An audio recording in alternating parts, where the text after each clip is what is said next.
Итак, рассказываю про ошибки, которые я допустила во время ремонта. Ошибка номер раз, она прям такая позорно очевидная. Когда я штукатурила и выравнивала стены, я не снимала старые выключатели и розетки. Почему-то я была уверена, что новые розетки и новые выключатели, они перекроют отпечатки от старых. Поэтому теперь на некоторых из выключателей есть вот такие косяки на стене.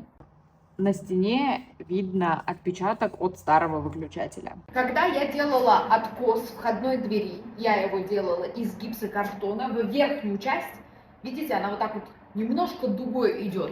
Я не поставила распорки, которые будут держать гипсокартон на месте. Я не думала, что строительную пену разопрет настолько сильно, что она прогнет гипсокартон. Я думала, гипсокартон выдержит пену. Нет. Теперь у меня небольшая дуга над входной дверью. Ошибка номер 3 – флизелиновые обои. Во всей квартире почти у меня покрашенные стены, и только в спальне у меня везде наклеены обои. При этом в спальне у меня самые проблемные стены. И так как я делаю ремонт первый раз, мне сказали, что если у тебя проблемные стены, просто наклей на них плотные обои. Когда я в магазине выбирала обои, мне вот эти флизелиновые как раз порекомендовали для проблемных стен.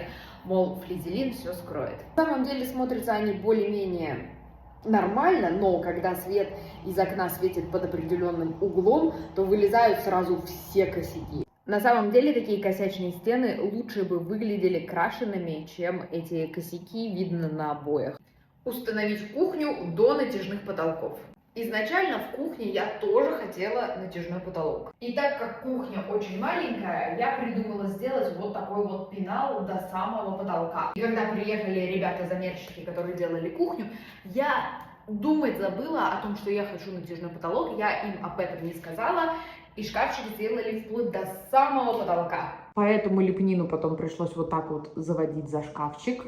Поэтому кухня осталась без натяжного потолка, и образовался вот такой вот переход в виде ступеньки между коридором, где есть натяжной потолок, и кухней, где его нет.